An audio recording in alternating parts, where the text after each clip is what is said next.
Hello and welcome back, guys. So in this video, what we'll do is we will look at how we can check if a string is consecutive or not. So basically, if we are given hello, so if any letter is repeating twice, that means we return true, otherwise we return false. Okay, so since hello has two L, that's why we return true, otherwise false, right? So we could basically parse out all the values and then in the set, and then we can do count of that, but that would be individual, right? So that would take a lot of time, so we can basically just use a cursor like approach. So previous is, let's say it's nothing at the moment, so that's just a temporary variable. So for current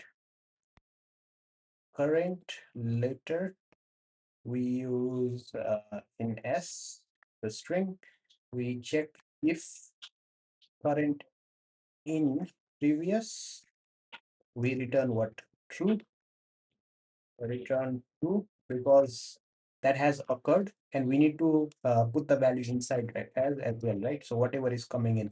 So we do plus equals to current, wherever the cursor is, whatever the letter is. So first of all, it would come in, the H would go in, it's not over here, so it would run this particular script, it would add it to H, and then after that it would go again. For E, it's not there, right? So in the L, what would happen in the beginning, it would be assigned. In the next L, what would happen is it would come here, it would check it's there, so that means it just returns true after that. Okay, so we could have done not in previous and then continue as well, but this is fine. Okay, so after that, if nothing is found, we return false. Okay, so when we run the code, what happens?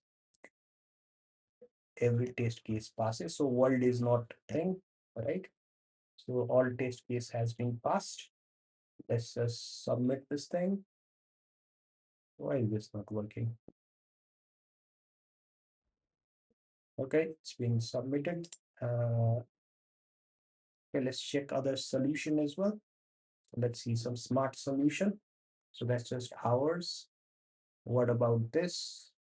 So it's just checking at the length of S minus something, and then it's just checking if that plus previous plus next equals to thing. Okay, that's a smarter way, I guess. All right. Yeah, everyone is doing pretty much something similar. Okay, that's also another way. So just checking like if the previous one plus the next one that would come in, right, would be would return true, otherwise it would return false. Okay, that's a smarter solution, but I went with this. Okay, that's how we solve the case. Thank you for your time. Take care. Bye bye.